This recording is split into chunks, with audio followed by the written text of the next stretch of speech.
A hilarious new stand-up special from comedy legend Jim Gaffigan, The Skinny, is coming to Hulu November 22nd.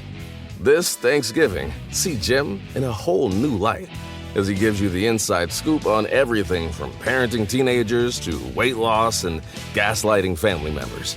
For everyone in need of a happy hour, the new hilarious stand-up special, Jim Gaffigan, The Skinny, premieres November 22nd, streaming on Hulu. Why get all your holiday decorations delivered through Instacart? Because maybe you only bought 2 wreaths but have 12 windows. Or maybe your toddler got very eager with the advent calendar. Or maybe the inflatable snowman didn't make it through the snowstorm. Or maybe the twinkle lights aren't twinkling. Whatever the reason this season, Instacart's here for hosts and their whole holiday haul. Get decorations from the Home Depot, CVS, and more through Instacart and enjoy free delivery on your first 3 orders. Service fees and terms apply. Ask me, ask Iliza anything. It's time to ask. Ask me all your questions. Leave them in the Instagram comment section. Leave them on your Twitter or leave them on your Facebook. We'll see them, we'll read them, then we'll give you answers. You know it, I've got it. I've got the answer, the answer. You ask me, I'll tell you anything.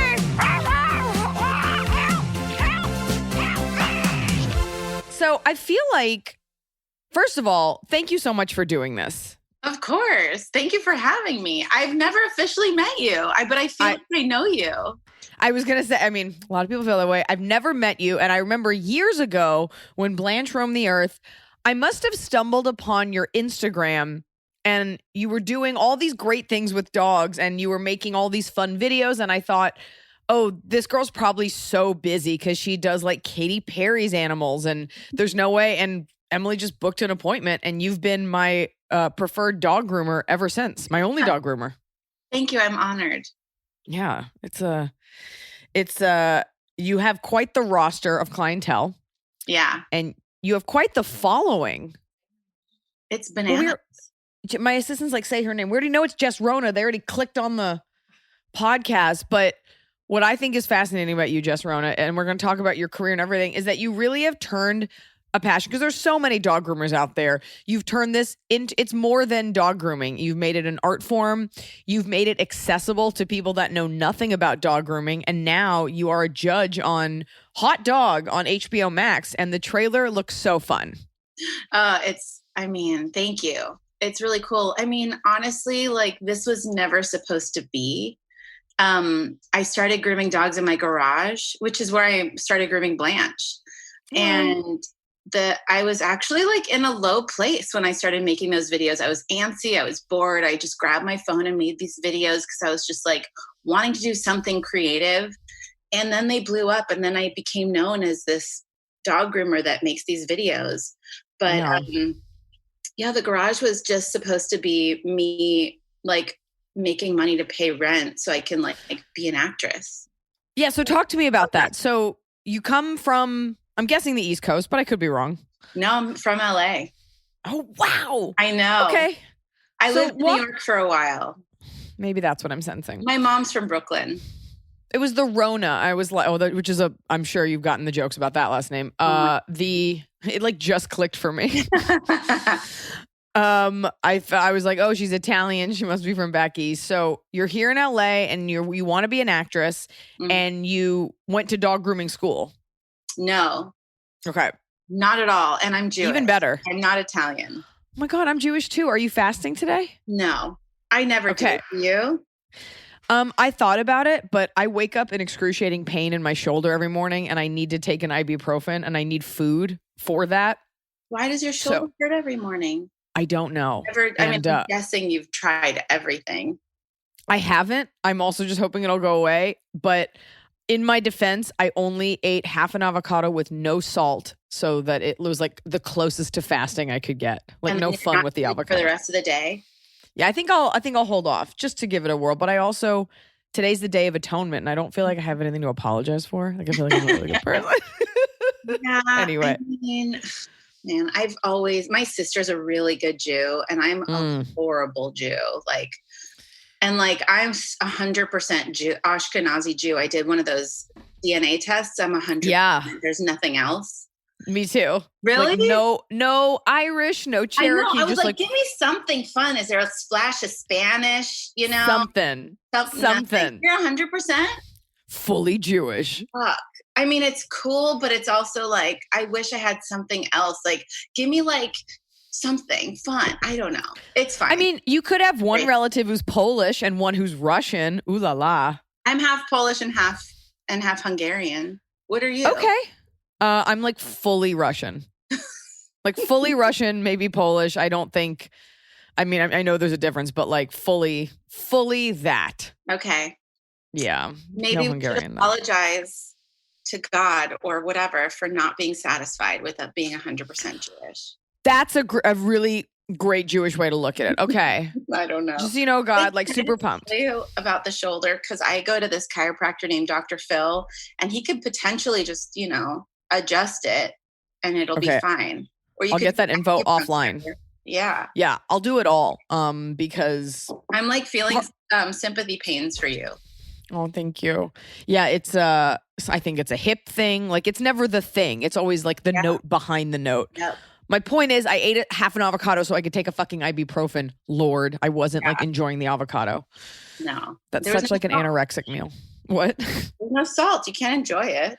I can't. No balsamic, no nothing. This show is sponsored by BetterHelp. I know being thankful is on everyone's minds, and with thankfulness comes gratitude, a concept that honestly really bothers me. I'm tired of thanking everyone else. You know who deserves a thank you? Me. You deserve a thank you. When's the last time you thanked yourself? Sometimes it's hard to remind ourselves that we are doing the absolute best we can. So here I am reminding you to send some thanks to the people in your life, but mostly send some thanks to yourself. And a great way to do that is with therapy. If you're thinking of starting therapy, give BetterHelp a try. It's entirely online. It's designed to be convenient, flexible, and it's suited to your schedule. Just fill out a brief questionnaire and you get matched with a licensed therapist, and you can switch therapists at any time, no additional charge. You don't have to travel anywhere. They take the hassle out of finding that perfect therapist. Let the gratitude flow with BetterHelp. Visit betterhelp.com/Iliza today to get 10% off your first month. That's BetterHelp, HELP.com/Iliza. Fall has fallen. Winter is on its way. The days are shorter. But just because,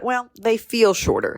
And just because the days feel shorter doesn't mean your to-do list gets any shorter. You still have to power through your busy days. And a great way to do that is with nutritious food from Factor's no prep, no mess meals. At the end of a short day in the fall or the winter, the last thing you want to do is have to cook. Factor has got you covered from breakfast, snacks, dinner, anything in between. Factor has easy, nutritious options to keep you fueled, like their chicken Florentine with spinach and garlic chili cauliflower. You bet. That's what I want to make myself at the end of a day where I am exhausted and my husband isn't home. Whether you like routine or you enjoy mixing things up, Factor has you covered with 35 different delicious meals every week and over 60 additional convenience options you can add on, like keto cookies, pressed juices, and smoothies. And because Factor meals are chef prepared and dietitian approved, you're going to love not only Factor's meals taste, but also how they support your goals, even if your goal was just making yourself dinner. Head to factormeals.com/Iliza50 and use code Iliza50 to get 50% off your first box and 20% off your next month. That's code Iliza50 at factormeals.com/Iliza50 to get 50% off your first box plus 20% off your next month while your subscription is active. The holidays are here. And for a lot of us, the holidays mean decorating, hosting, celebrating. For me, it means a lot of traveling, and nothing feels better year-round, but especially during the cozy holidays, than a restful night's sleep in soft, luxurious sheets. Boll & Branch's signature sheets are made with the finest 100% organic cotton, and they get softer with every single wash. You already know that I got Boll & Branch this summer when I needed breathable sheets to sleep in, but this holiday season, I'm actually gifting some of my friends and family Boll & Branch's Ultimate Softness Bundle. I get to choose a signature hem sheet set in any color, a signature hem pillow set, and a waffle bed blanket. And they're all getting juniper because I think it's a classy color. This way, you know you have something nice to sleep on when you visit. It's the perfect gift for you and them.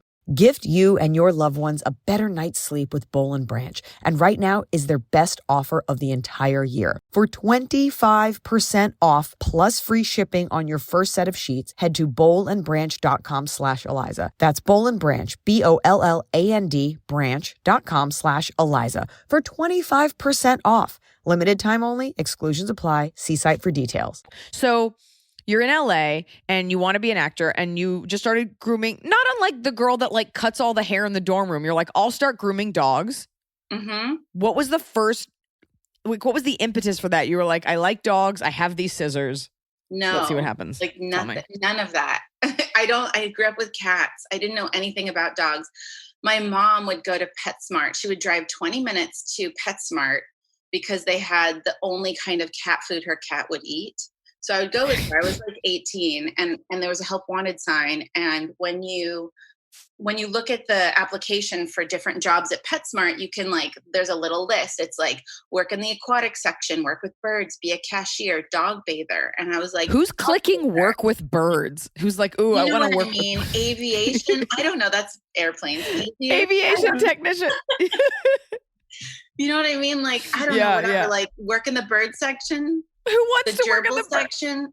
Sure. It was a long hamster alley. But but I was like, oh my God, dog bather. That's fun. That's nothing I've ever done. And I knew nothing about dogs. My manager, I tell this story, but my manager was like, can you go put this lead on the lab in the back and bring them out? And I was like, what's a lead and what's a lab? That's where I was at. I knew nothing. Right. I was at zero.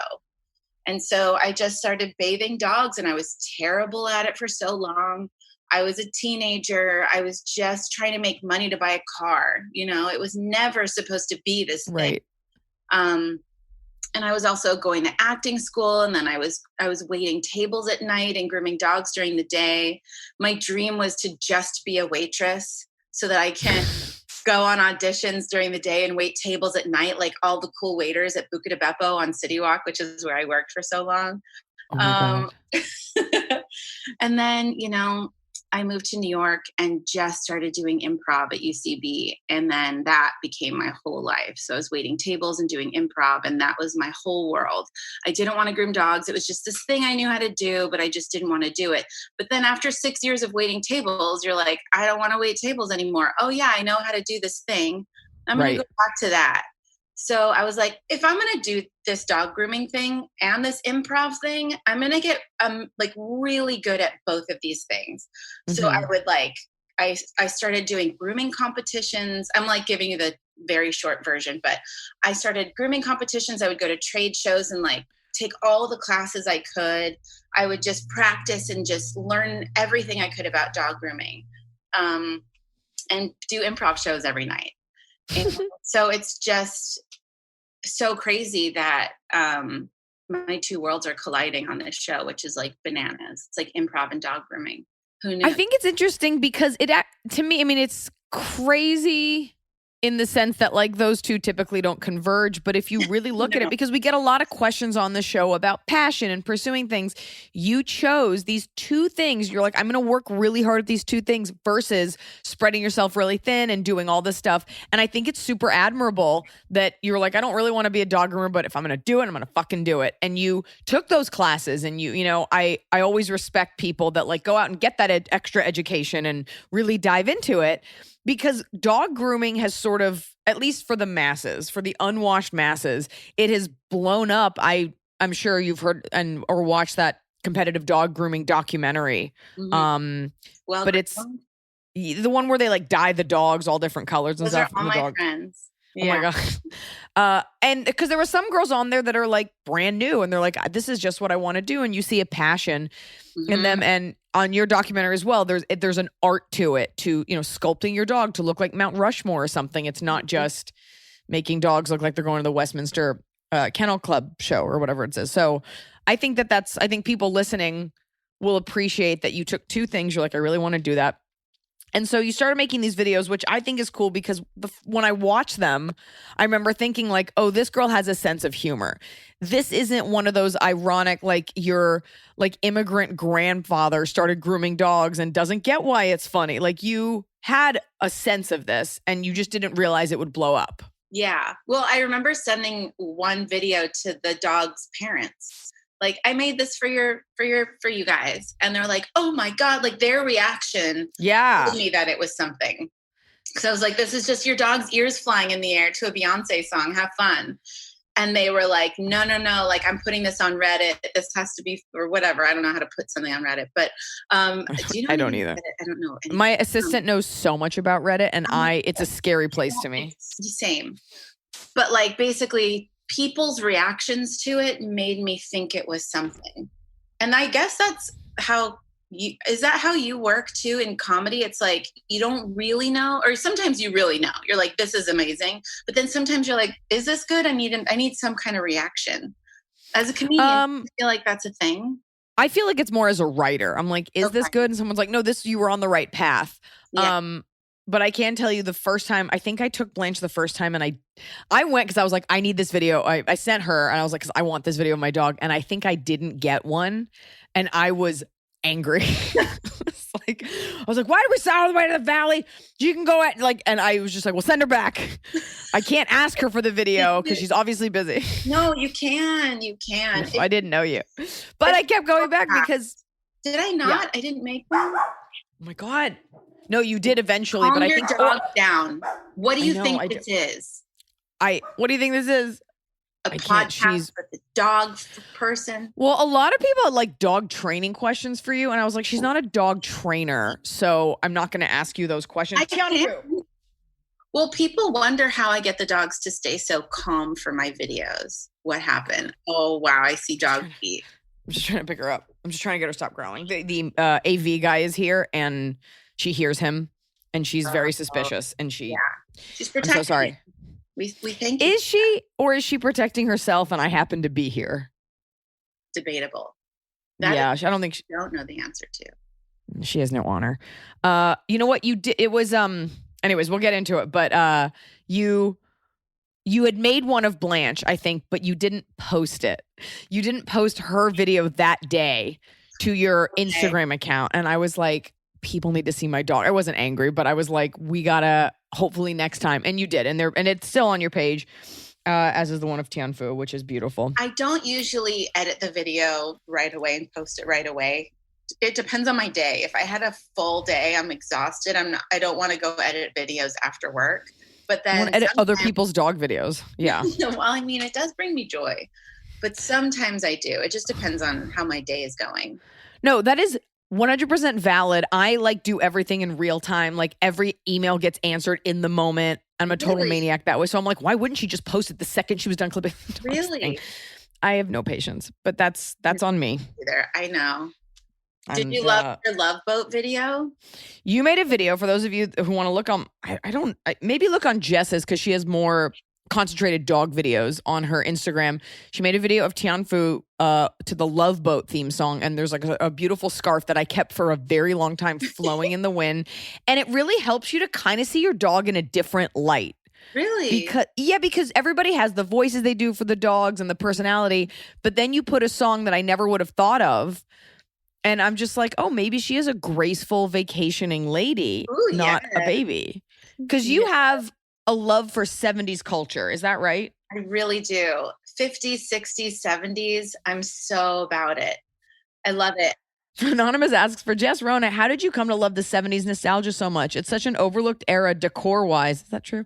And I love your focus on style in the new salon. Thank you for giving me all the doodle inspiration as we currently flooded with them here in Metro Atlanta area. There's a lot of doodles. Ooh. A lot of doodles. So the whole wood paneling decor situation happened organically. My garage where I started grooming dogs had wood paneling on the walls. That was why the wood paneling became a thing. It was just like that. And I was like, this is great. So over time, I would just collect dog pictures. I remember one I found at a thrift store when I went to visit my husband's parents in Portland. And there was just this beautiful 60s kind of headshot of a German Shepherd smiling. And I was like, this is amazing. And I bought it and hung it on my wall. And that was the first time I bought a dog portrait. And it just kind of organically became a thing without me really trying. The couch that I had in all my pictures was just this old couch that I had, and it was small, so the dogs can hang out on it. And it was all ratty before I got it reupholstered. But it was like, it used to be just like this ratty, tiny little couch that I would just keep for the dogs to hang out on. Right. So there was no planning, except when I did open up my shop, which I just did a month ago. I made it just like Garage 2.0. It was more like curated. I love that. It's like when they built the Wayne's World set and like made it professional, like based off what the basement was. I love that. And I think having a vibe to it, because you go to an Instagram account for an experience and it has like, it's very specific. It's not accidentally put together. Like it's done beautifully. Like you curate it. You obviously have like an eye for design. Thank you. I love I'm thinking of it as if it's like Wes Anderson meets Bewitched. That was I love that. Yeah, that was my inspiration for the new shop. 2 very specific comps. People have a lot of questions. Jessica _Ann83. Hey, Jess, Iliza, Emily, Tofu, and all of Tofu's little bows. She vacillates between Tofu and Tianfu. Depends on how white we are. I call her Tofu. Yeah, that's okay. Tofu's the cutest name ever. It's the cutest name ever. Because when her name's Tianfu, and I was like, are people going to be able to say this? But because everyone's so afraid of looking racist, people spit it right out. They're like, Tianfu, absolutely. But if you know her as Tofu, then she's Tofu. I want to share how excited I am that Jess Rona Grooming is on my favorite podcast. I found her Insta during the start of Corona, and I fell in love. Her Spotify playlist gives me life. Backstory, my sister's dog, a.k.a. my niece puppy, has crazy nail trimming anxiety. She'll give a paw on command, but it's more like a quick punch because there isn't any way she's going to let you hold her paw. Forget about trimming her nails. She gets super aggressive. As a result, the poor pup is like Bambi on ice when she walks on hardwood floors. She even tries to bite her nails. She won't even let a vet trim them. I'm not sure any groomer near us will be able to help. Any advice you could share to help my poor niece puppy would be appreciated. Love you all and thanks for the help. Oh, wow. What a great tough one. question. There's still some questions I have, like, are they black nails? Because black nails are a little more difficult to do on your own. And if you do accidentally click the nail and cut it too short, you've lost the trust. I think it's just panic. So what I would do is have someone hold the dog and hug her head really tight. And also, if you want to go an extra step further, on Amazon, you can get these cute fuzzy cones for dogs. And they have ones that look like lions or pandas. And that way the dog can't bite you. And it's comfortable. It's not like a plastic cone. So what I would do is have someone hold the dog, hug the dog's head really close so that they like a chokehold. Like a chokehold, but with love. Right. Do one nail, only one, and then give a treat, let the dog go, and do one nail every day or one nail every week.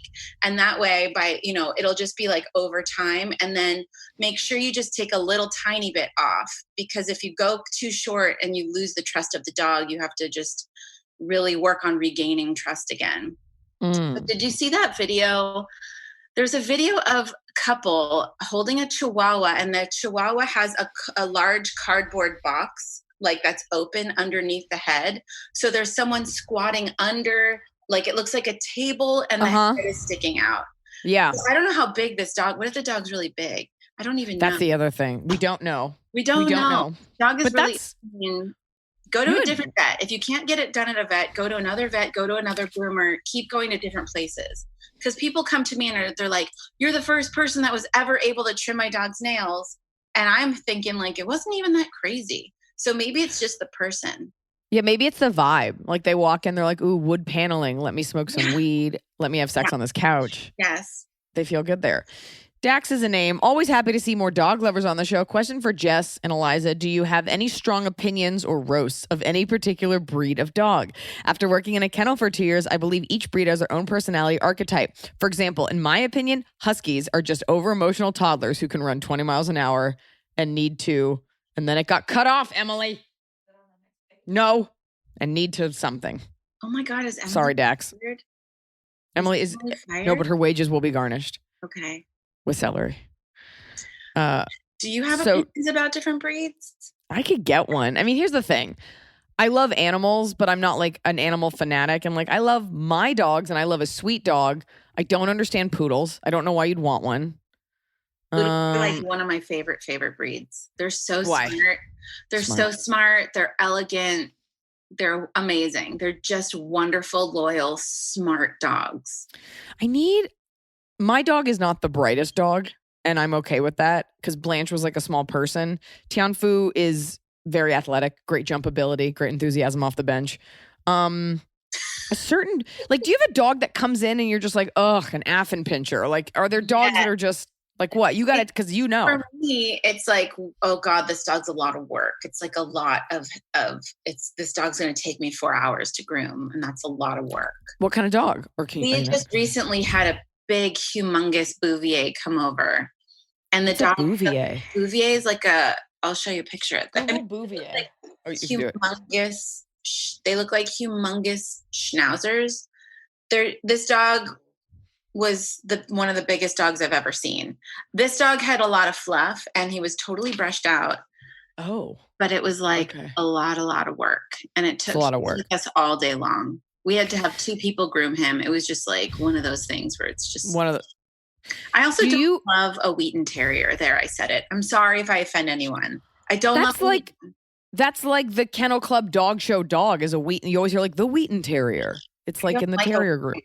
Also, like Wheaten Terrier people never fix their dogs, and their dogs are always like pissing on everything. Is that for breeding purposes? Yeah. Do you think? I don't know.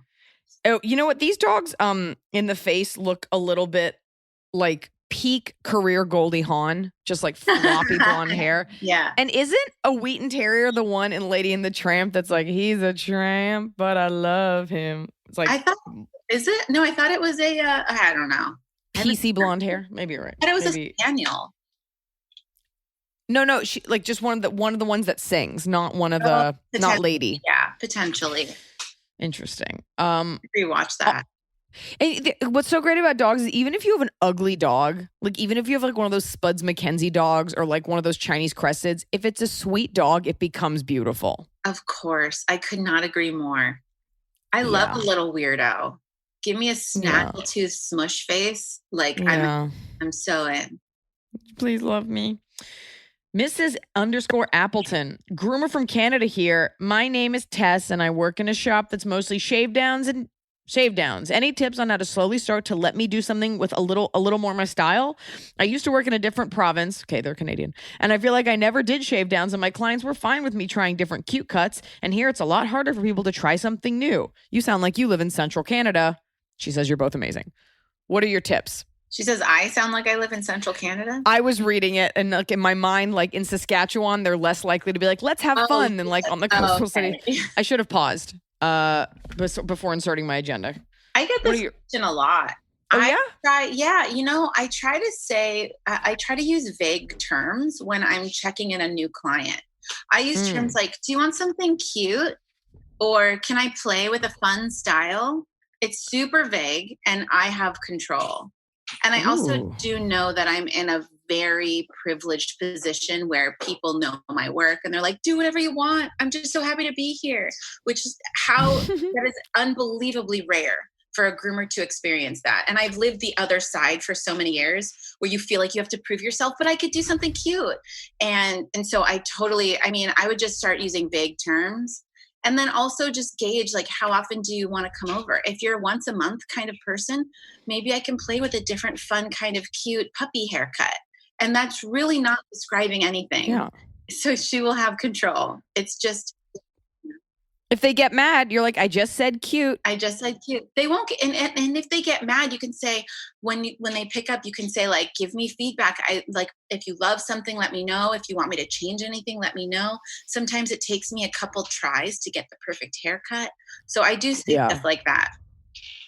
Mrs. Appleton, this is assuming that you're not a total maniac and you're not like shaving off half of one dog's ear and being like, it's art. So assuming you are good at it. Yeah. Jess is giving you the way to do it. Yeah. Jess, as you were talking just now, and I hope you take this as a compliment. Oh, geez. You could fill in doing voiceovers for Kim Kardashian. Have you ever been told that you sound like her? No. It's soothing. It's high versus like a Chloe deep voice. Yeah. Oh my God. No really? one's. I've never been told that. But thank maybe you. If you slow down, like if you say something like, oh my God, you guys. That is, that's exactly. So much money. I don't know how to spend it. There's that fucking Is that a improv good background. Jim? It's really good. Can you be like, Courtney, stop. Oh my God. Courtney, stop. Oh my God. I don't feel it, You man. I don't know. You don't have. Look, whatever. If you see it, I'm sure I hear it. nice lady.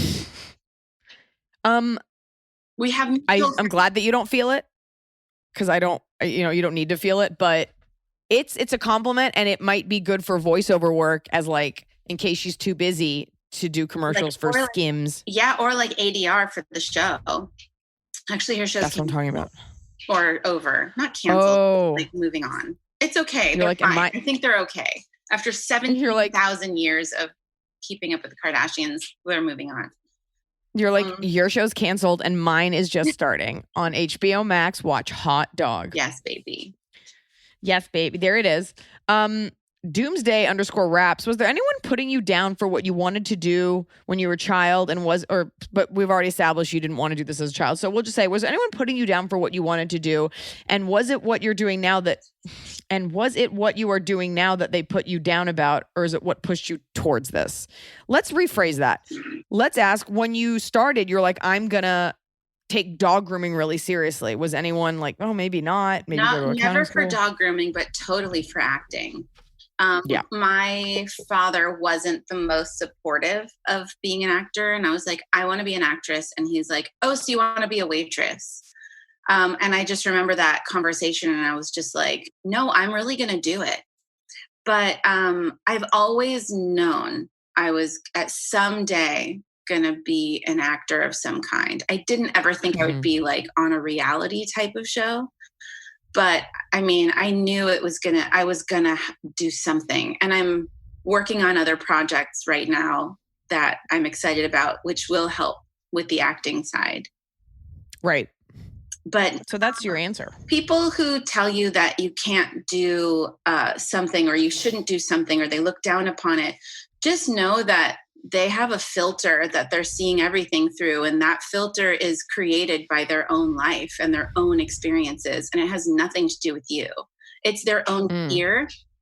It's their own potential like protection of you.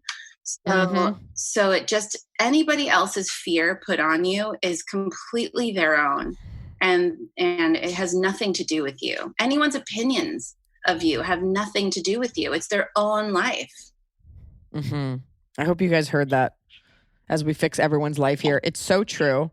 And I also would even take it a step further. If that person saying you shouldn't do this deters you, then you shouldn't do it, especially for acting, especially for entertainment, or if you want to be a musician or an entrepreneur. If all it takes is one person to derail you, then you didn't have the stuff to do it, But you're totally right about that. It is their own fears. Or if you feel derailed in the moment, and you start living a different life based on someone else, and then you wake up one day and realize, I don't want this, they were wrong, then you fucking go for it. This is your one life. As the you that is you, this is your one life. So make it count and make it good. A hilarious new stand-up special from comedy legend Jim Gaffigan, The Skinny, is coming to Hulu November 22nd. This Thanksgiving, see Jim in a whole new light as he gives you the inside scoop on everything from parenting teenagers to weight loss and gaslighting family members. For everyone in need of a happy hour, the new hilarious stand-up special, Jim Gaffigan, The Skinny, premieres November 22nd, streaming on Hulu.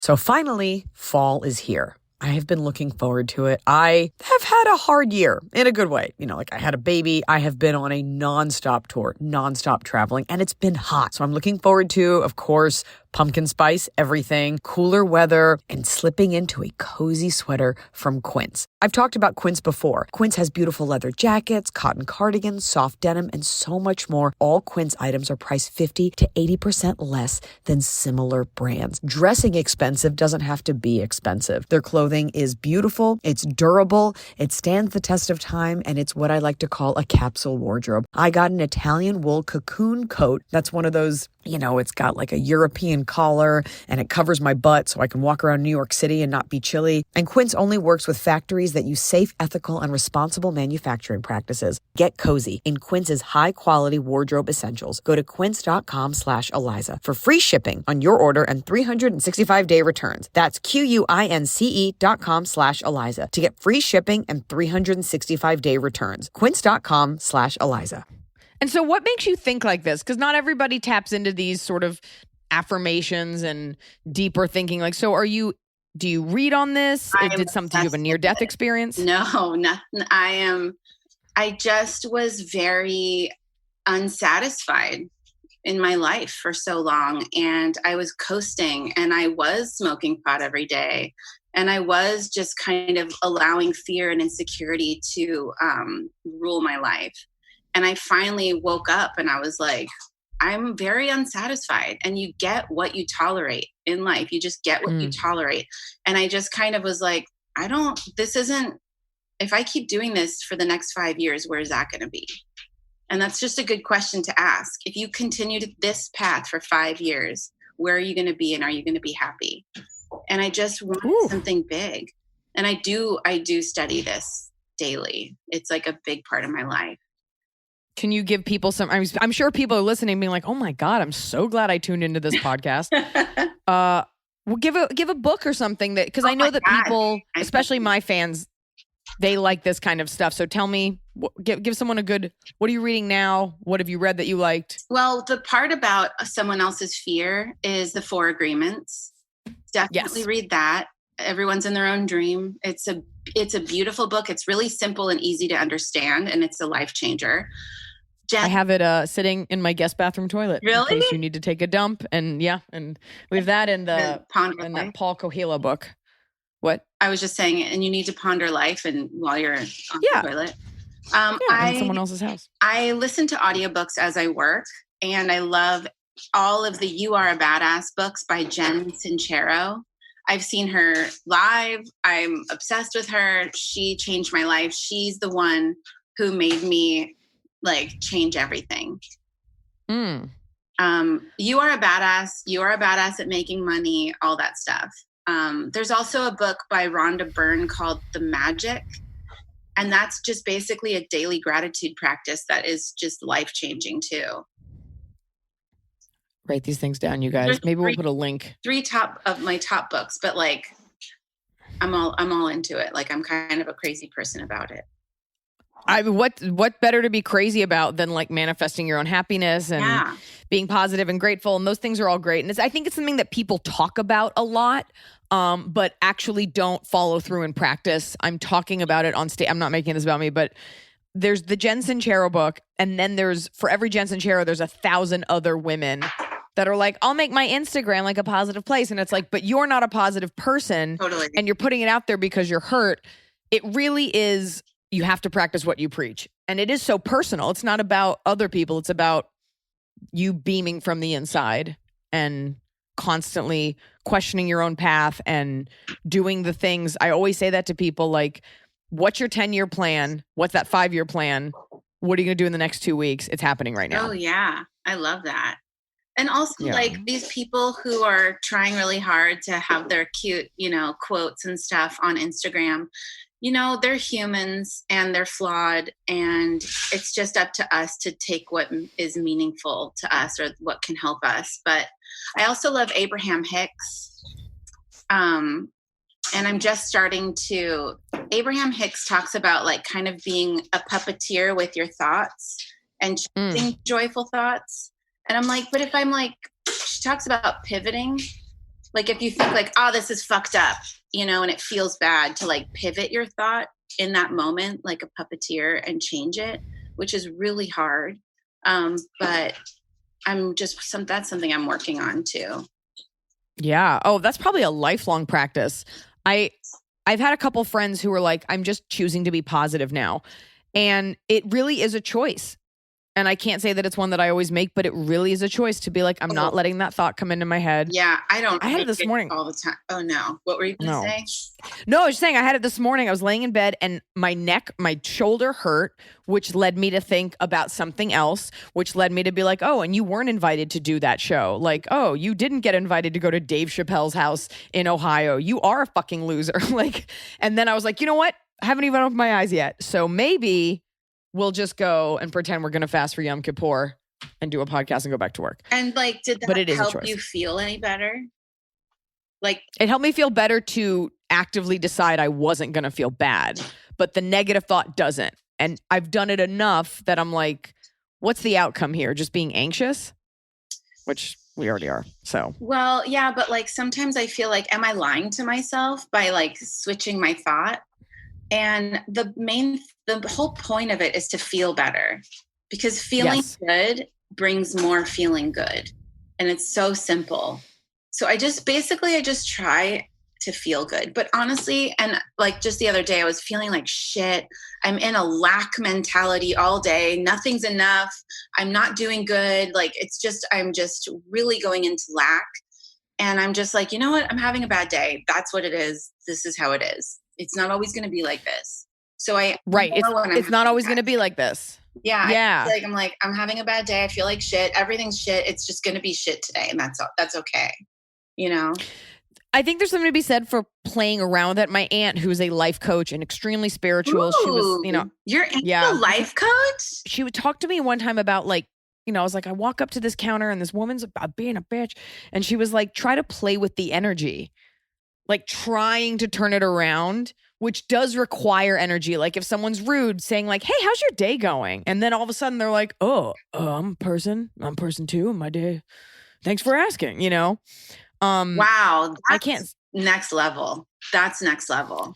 She can do it. I'm just like, what's your problem? I ever snap. I just kind of, but the good thing about having a bad day is that you get to unwind extra hard. Yeah, for sure. And it always balances out, like it just doesn't stay bad, but I sometimes can't fight it. And I just am like, you know what? Fuck it. But when I'm like at a counter and someone's a dick to me, I will just think to myself something like, oh God, they just had a breakup or their mom died or like. Totally. It's not you. I walked around for the longest time. I'm like, why do people like, how could she hate me? She's making my sandwich. Like she hates that she's making the sandwich, but it can't be me. There's no way I made that bad of an impression. Oh no. In that situation, it was you. Just that one time it was you. And I'm sorry to say that. It was you. I appreciate that feedback. I did ask for extra avocado and she had to go get it from the back. Caitlin and Finesse. Hi, Jess. Now back to like very grounded questions. Okay. I have a 7-year-old, 4.5-pound Yorkie named Sheldon who hates getting his face groomed. What would you suggest to help him calm the F down before or during his grooming? I would take the dog on a very long hike or walk before the grooming, give them CBD, and, work slowly. I mean, there's not a ton of information. I don't know. I would just like let the dog out and just maybe go slow. I'm not sure. Some dogs are just loons. They're weird about certain parts. Big, blonde, and proud. Do you know anyone who grooms cats? That's a great question. Any recommendation? Long-haired cat's getting a bit of a mat issue as she's getting older and not able to groom herself as well. Yeah. Are there cat groomers? Oh God. Yeah. There's totally cat groomers everywhere. So with cats, I would get a really good slicker brush and brush your cat every day or every other day so that you can prevent the mats. Cats should not be the only ones in charge of cleaning themselves. Think about it. They're licking themselves. They're licking dirt and oil from your hands into their body. They're ingesting your disgusting hand dirt into their body. It's very spiritual. They're not getting bathed or groomed. And so I would say if you have a cat, get them bathed every 3 months, just at a groomer, just get them bathed if they can. If not, like, don't worry about it, but that's ideal. That's ideal. Cats are crazy too. But also cat skin is very porous. So if you shave a cat, I know, isn't that weird? So if you shave a cat, And let's say you use like a cleanser or something and they lay down on the floor where you cleaned, like that cleanser will absorb into their bloodstream. And did you know, like when you put flea meds on a cat, they can taste it right away? And like a flea medicine on a cat, like the oil kind, it just goes right into their bloodstream and they taste it. They're much more sensitive and porous and spongy than we realize. So if you cannot shave your cat, I don't recommend it because you're taking off their first line of defense against the elements, which is their coat. So, so I would but also some cats need to be shaved because they get too matted, and it doesn't hurt them. It's just not awesome for them. I don't know. Did that help? I hope that helps. You had such a wealth of information. I mean, I think so many of us are listening, cat owners that are just like, I had no idea. So it definitely helps more than the no information. Sorry, we're trying to push the dog through a shelf so she'll stop. Get your dog under control. What the fuck do you think we're doing here? Get that animal out of here. Get that animal out of here. And imagine also if I was like that. The dog. And the dog. And the dog, Emily. We'll ask one more question. You sort of answered this, but in case you wanted to go into detail, Steph_lovely. Hello. I want to be on your level of grooming. What do you recommend or any advice do you have for getting my dog grooming skills up to your level? I've been grooming for 5 years and I would love to do dog shows, but I have no idea where to start. Ooh. Would love to shadow you one day. I love this question so much. Okay, ready? Get a pen out, sister or brother. Just pull your cars over and get it out. Pull your cars over, get your pens out. So get a subscription to learntogroomdogs.com. You can use code JessR10 and get $10 off. That has so many videos for dog groomer. And also if you're not a groomer and you want to learn grooming, you can get a subscription there. Go to Super Styling TV. It's Jay Scruggs and Sue Zecco's educational app. It's an app that you can download that you can get a ton of information on. Learn Notes from the Grooming Table is a wonderful book that I highly recommend. Go to the trade shows once the world's not in a global pandemic. Go to the trade shows, take all the classes, get private lessons from groomers. I mean, as a groomer, you have to seek information. No one's going to just be like, here's how to do it. You have to be active and seek information. Elizabeth Gibbs is a wonderful example. She's a groomer who was like a very baby groomer who just started competing, and now she's winning all these awards because she's going out and seeking the information. There's Pro Groomer Network, which is a Facebook page. And you can get so much information there. I mean, there's just tons of information out there. And also, shadow a groomer. I don't really have people shadow me, but I teach. She's like, I don't want you at my house. I don't want you at my house. But I teach private lessons, and you can go to my website if you're interested in that. But I probably won't do it for a long time because we're in a pandemic. But but that you're on the right track. If you want to shadow a groomer, that's exactly what you should do. Wow, Jess, once again, really wish you had more information when people ask you specific questions. Thanks for just not really contributing anything.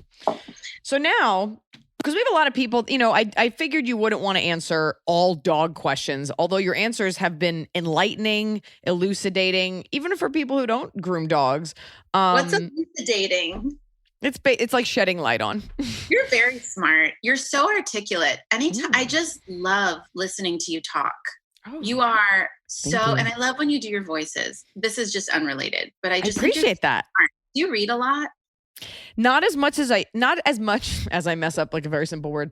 I read a lot of articles, but I used to read a lot of books, and I just haven't lately because at the end of the day, I'm like, I just need to zone out and do nothing. I used to read a lot. You can tell. Yeah, you can tell that you're a reader. You can just tell. My husband's a reader. I'm not a reader. You guys, you just use you can articulate things that you. Thank you. Do you know? Yeah. I appreciate that. I am an information seeker. So it's less for me. I'm never like, I'm in a book club and I'm reading because I know you have to intake information, but I have to put out so much information. I really Like if I see a word and I don't know it, I have to look it up. I have dictionary.com on my phone. I love words. Love that. Yeah. Okay. Total That explains etymologist. And if I see something online, I'm like, I got to read more. But like, I hate the idea that I know that there's so much I don't know, and I hate having like a stone unturned that I could flip over myself. Fascinating. I do like info. What a beautiful outlook on life. Can you imagine if everyone was like that? Just seekers of knowledge. It's so special. It's a very special thing that you have, by the way. Thank you. It's rare. Great. I appreciate that. Because then I look at other people, like I read like a Patton Oswalt tweet and I'm like, I feel like a fourth grader and he's, getting his doctorate. And so I'm like, I'm always trying to like up my game. And I'm sure it has to do with like insecurity or being in control, but I do love the info. It doesn't. It has to do with that thing inside of us that sparkles, that wants to grow. The plant, the seed wants to grow, The tree of knowledge. Thank you. Yeah. I just want to know as much as possible. I love it. My mother is super autodidactic as well. She reads so many books and does not, every call she's like, here's a book. I'm like, let me guess. It's about World War II. It's historical fiction. And as a Jew, especially like if I read Sarah's Key, I read City of Thieves, I read The Nightingale, and like you read these things and you can't get past that. No matter what aspect of World War II they're covering, I'm like, okay, there were Jews burning. So I don't want to think about that time. Others should, but I'm good. I'm done with the World War II historical fiction. Are your grandparents survivors? No, just Jewish. We're like fifth or fourth generation American. Really? Okay. Which I'm very proud of. My father was born in a refugee camp in Germany, and all my grandparents are survivors. I should have asked that. Now I feel bad. I should have said, you. I feel like it's a really, oh my God. I mean, it's just a part of my history that is like, it's crazy. And are your grandparents still alive? No, the last one just passed away. I'm sorry. She was 95. She was 95. She lived a long, long life. And for people listening, because most of my fans are Christian nurses, did you from like Minnesota? Did your grandparents have the numbers tattooed on their arms? They did. Yeah. Wow. And I grew up like, I can't buy a German car. It's going to happen again. They're going to come after us again. Like a lot of anxiety. Right. On the note of the German car, I remember my father one time saying to me, any Jew who buys a German car is a traitor. And then I said, you had a BMW. And my dad goes, I was a traitor. Legend. My husband's Catholic. Right. Eric Edelstein, people think he's Jewish. He's Catholic. Yeah. He went to Catholic school. He's very much not a Jew. Because I guess if it's Edelstein, it's Jewish, but Edelstein could just be German. I don't know. I mean, he's a mutt, but he's not Jewish. And that's another thing. Like, you have to marry a Jewish man. Otherwise, Hitler gets his way. That's oh, wow. Yeah. It's crazy. Right? That's what you grew up hearing because as a Jew. Sweet Jewish mother. Yeah, that's a weird fear to instill because as a Jew, I'm like, if I marry someone else who's fully Jewish, we just like 90% increase the risk of our kid having Tay-Sachs. And so, in fact, my husband is half Jewish, but we still had to do a genetic test to make sure we weren't related. Like, it's something you have to do. Really? Yeah. Our grandparents, we didn't know each other. Like, we're from different states. Our grandparents are buried in the same cemetery on Long Island. No. Isn't that weird? That is so weird. And I was like, let's make sure we're not related. Wow. Turns out we are, but we kept it going. Oh, mazel. No, that'd be so gross if you're like just to know that it'd be so gross. I'm gonna ask you this, then we'll ask a personal question, and then we'll do top of the cob. Tara Tate the Great. Liza baby, I'm Jess Town Foo.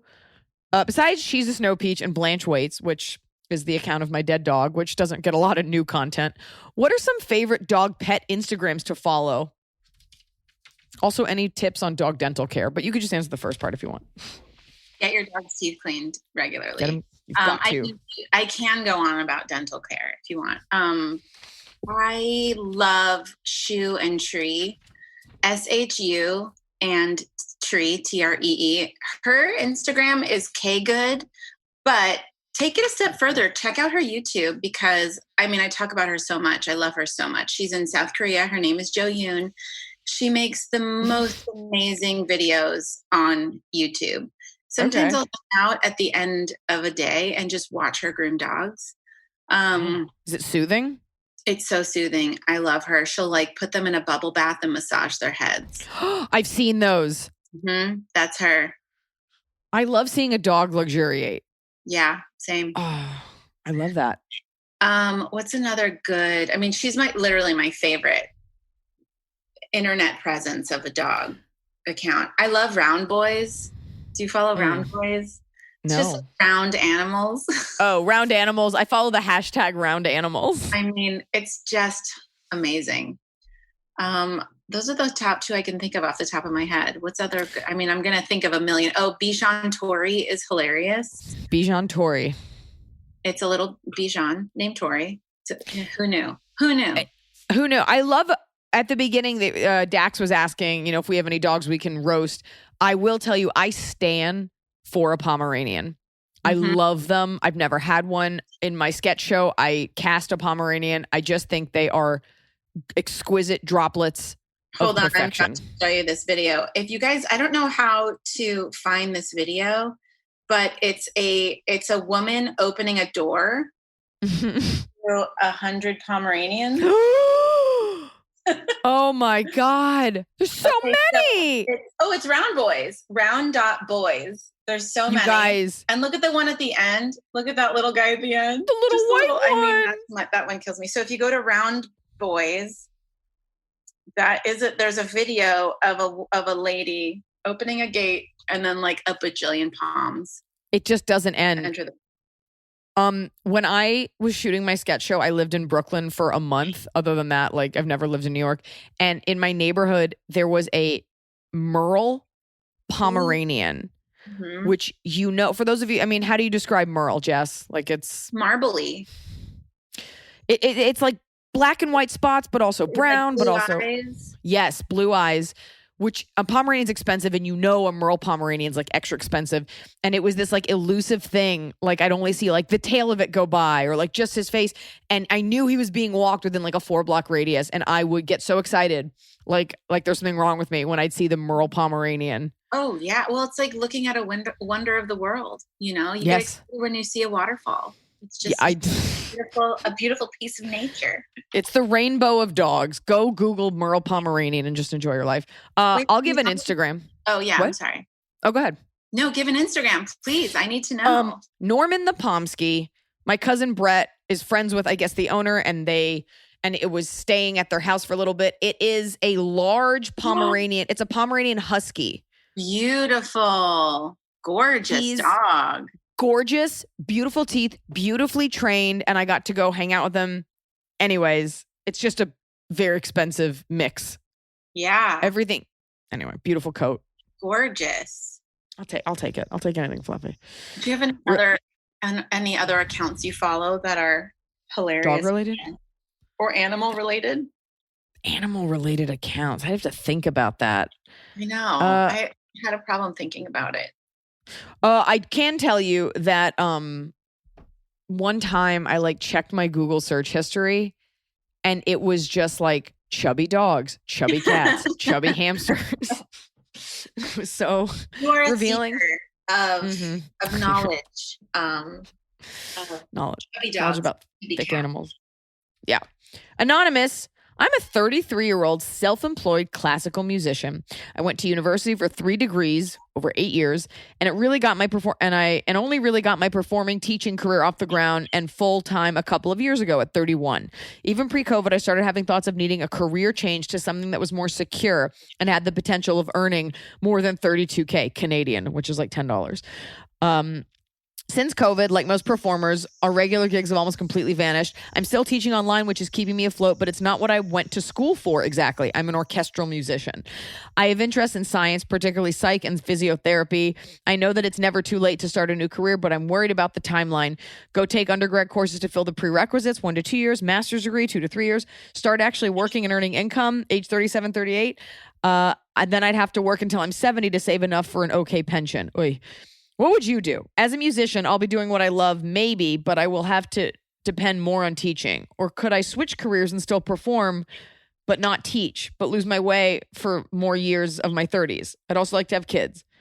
I'd really like to know my thoughts. I have thoughts. I have so many thoughts. Do you? Go for it. I want you to go first because then I'll make sure I understood it. Here's what you do. Do not go back to school. Okay. Schooling is done. You've learned what you need to learn. Go work, go strategize, get creative. Think about what you can do to make money. Money is freedom. And I would do anything I can to get classes out there, to put a webinar together for people to learn to do this thing. Get smart and creative and strategize about how to work to make money. Don't worry too much about switching careers late in life and all that stuff. You're 31, you're super young. So I would just say, get smart and creative about and strategize about how to make money right now. Don't go back to school. That's what I would do. They say I have interest in sciences, particularly psychology and physiotherapy, which you do need degrees to practice.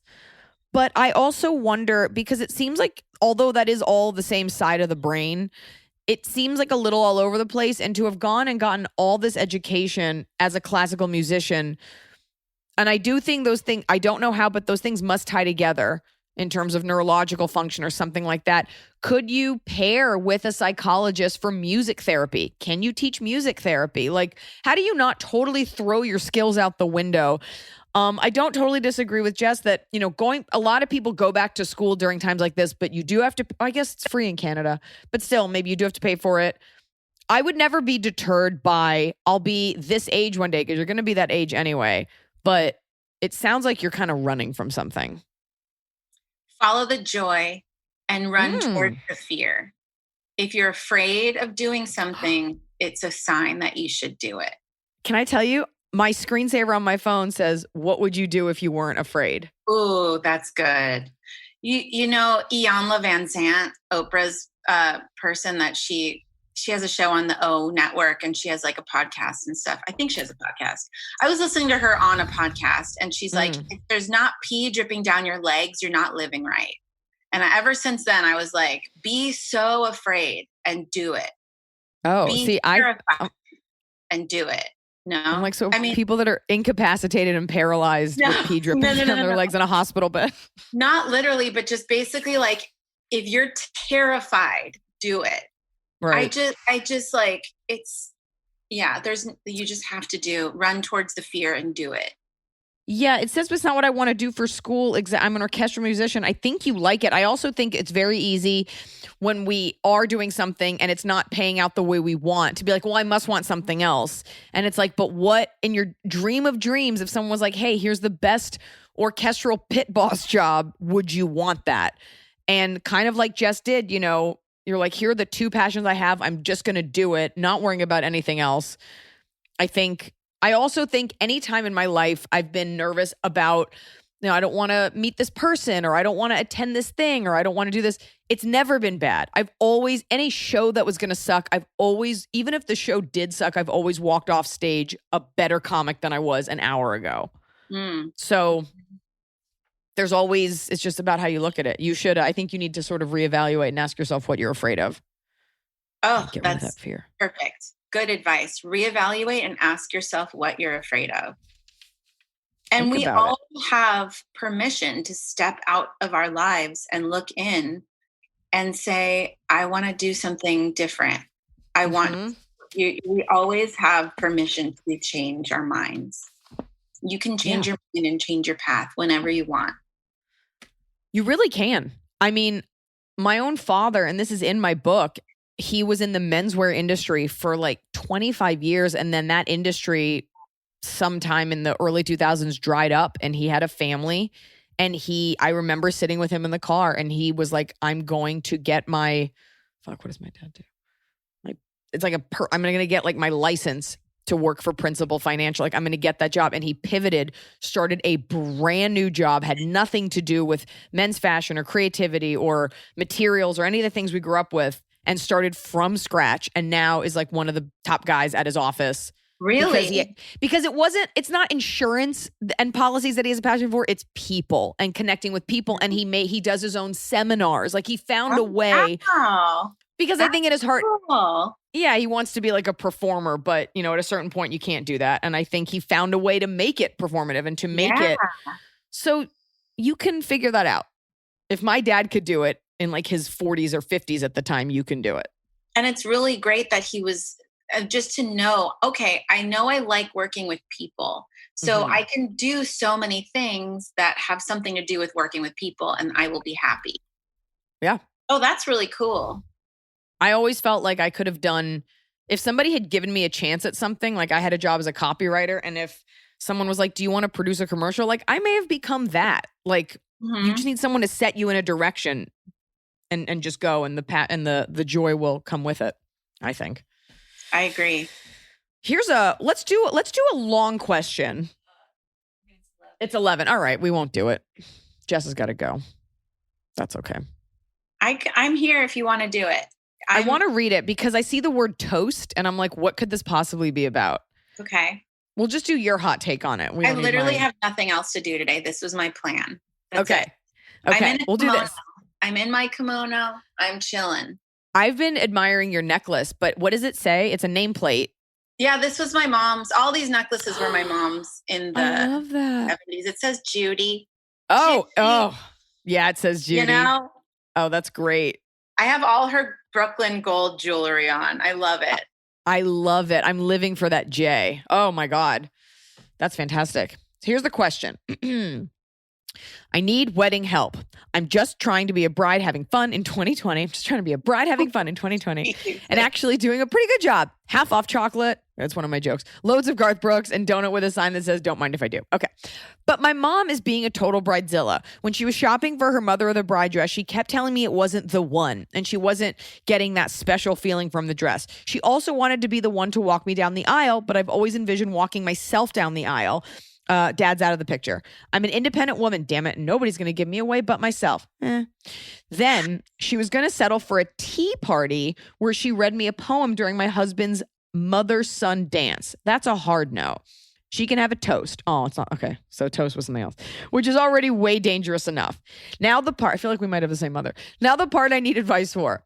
My mom is starting a fight 2 weeks before the wedding. She informed me she was staying with us when she comes for the wedding. She's in Indiana, we're in Michigan. And that's a hard no. She cannot stay here on our wedding night. What the fuck? She told me she couldn't afford a hotel, so I told her I'd use some hotel voucher and give her a room. Now she texts me about how much overtime she's working to pay for her room to sleep in, guilt tripping me that the mother of honor is staying with me the night before the wedding.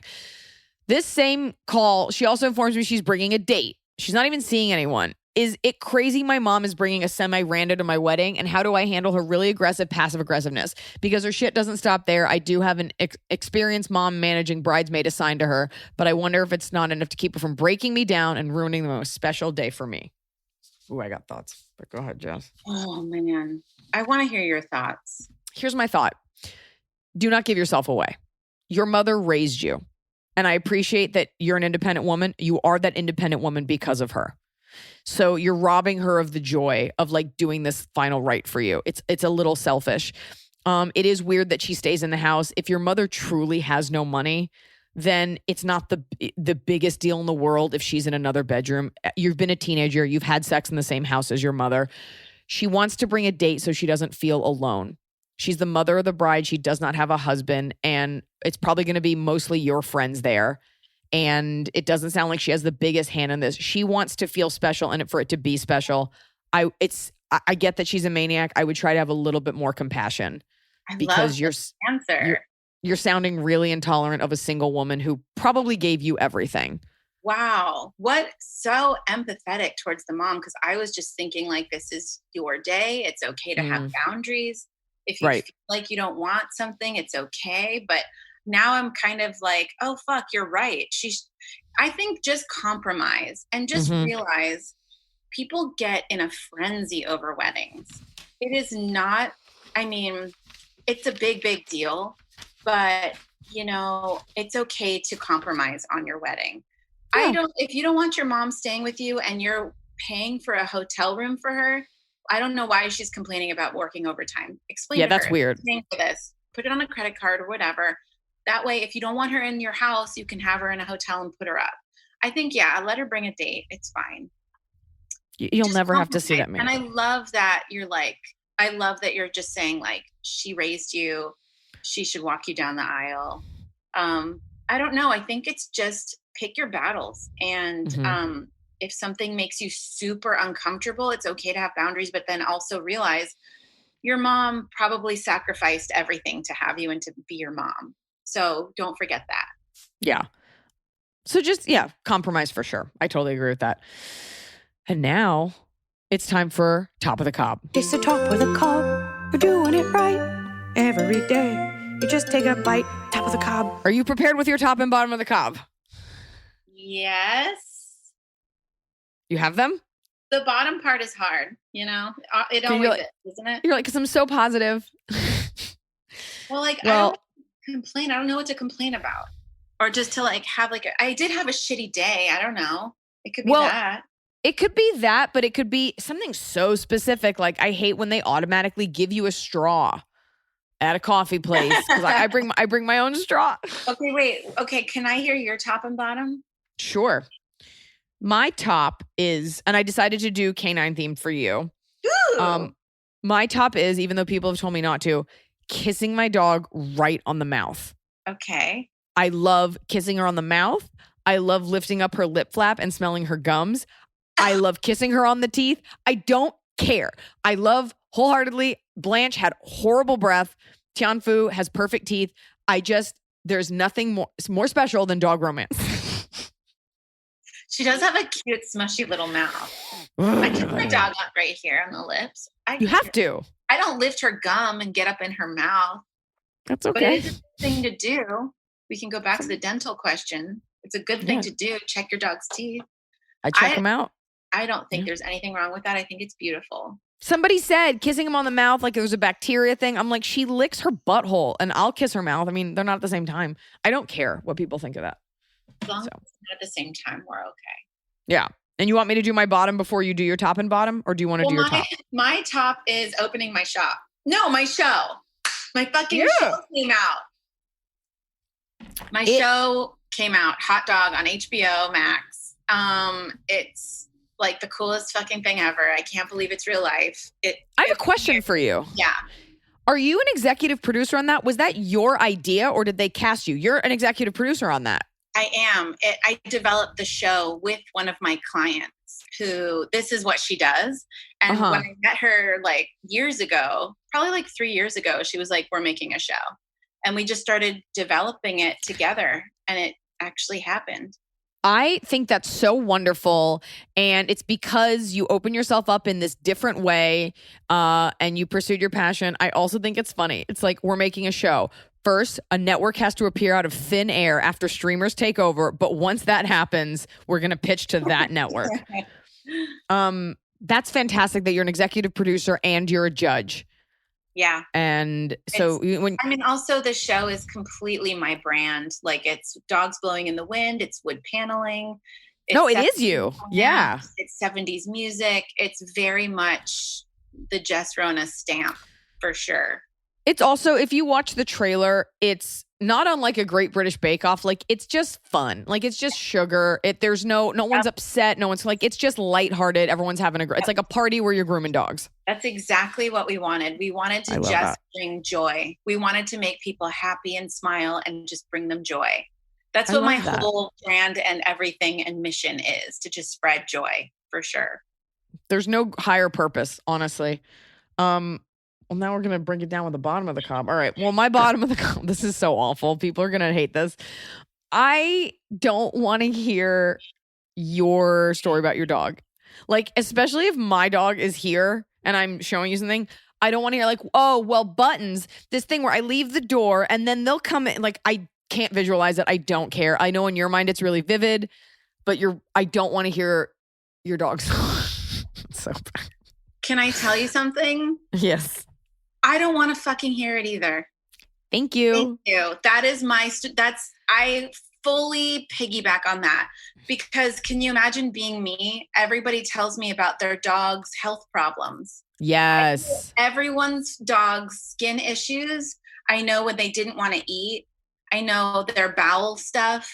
I know all of that. And I don't want to hear that either. No. But I have to. I really do. And then I found myself doing it. My dog. Because you want to talk about your dog. Thing, and I told someone, and I watched the death come over their eyes. Just like, really? I watched the glaze come over their eyes, and they were like, and as I was saying it, I was like, I'm one of them now. I'm talking about my dog's skin issue. Because you think it's special. And you think that person wants to hear it. Seldom do they. I felt bad yesterday. My mom, we were on FaceTime, and I had just finished walking Tianfu, and she had lost her mind at a dog. Like, to the point where I was like, this thing, like, she has a choke collar, not a choke collar, but like a little noose. Yeah. She'll break her throat. She doesn't care. Like, she's just like, I fucking hate that dog. And I'm like, oh my God, it's so embarrassing. Telling my mom, and she launches into a thing about her dog. Her dog has never let me pet him, is very particular. And I'm like, it's even worse to hear about a dog that, like, I don't connect with. I don't want to know. Anyway. And also, when you talk about your dog, if you have a story, obviously, like, if something happens and you tell me a story about your dog is a lunatic, then it's not as bad as if you go on about their bowel movements or whatever. Yes. Or their moody anal glands. Like, I don't want to know. Ew. Yeah. Well, Chester likes a little bit of chicken, but sometimes, like, yes, every day, my friend. Well, that's my bottom of the cob. Do you have one? I mean, my landlord's kind of being a dick. There you go. There you go. Landlord installed a window in my new shop, a new window where an old air conditioning unit used to be. And the window is just an inch short of the top. So there's a hole. And that bothers me because I asked him a month ago to fix it. And he just isn't fixing it. And it's very annoying. And I'm getting to the point where I'm like angry because I keep asking. Fix fucking window. If you're going to do it, I don't care how small it is. Do it right. Do it right. Don't make me be the bad person because I'm asking you to do your job. But you know, the truth is, your show's going to be such a hit that you're going to go to him in a couple months and be like, I'm taking my business elsewhere, or fix your shit. Because I can afford it. Like, I'm not paying my rent until you fix this crack in my window. There you go. Or don't end up with a lawsuit. Don't get sued, Jess, for being a negligent tenant, and be like, guess what? I'm buying this building from your boss, landlord. I would love to buy the building. There you go. One day I do think I will. That's how you build wealth. The show is Haute Dog on HBO Max. It premiered on September 24th. How many episodes are there? We've got 6 now and 6 coming at you by the end of the year. You guys, we all need dogs. We all need just pure entertainment. And I think we all need a little bit of Jess Rona. So follow her at Jess Rona Grooming. And if you hadn't seen it before, heard it before, check it out. Take your dog to her, but just watch the dog videos and turn the volume up. Is there anything else you'd like to tell the people before we leave? You know, I have a shop now. It's in Larchmont in Los Angeles. I have a crew of groomers that are amazing, that have been working with me for a few years now. So you can book appointments with them. At JessRonaGrooming.com? Yeah, JessRonaGrooming.com. Jess Rona, secretly Jewish, not Italian. Turns out, secretly Jewish. JessRonaGrooming.com. I'm so glad after all these years you've touched 2 of my most precious belongings, Tianfu and Blanche. I'm so glad we finally got to meet. You are lovely. Thank you so much. Thanks for having me. This was great. Yeah, hopefully one day we'll meet in person. I'll bring my own dog to grooming instead of having Emily do it. I'm sorry, I'm busy. Okay, that's okay. I'll take that note. Thank you so much. Yeah, of course. Hard pass on me? Okay, great. Yeah. Jess Rona, everyone.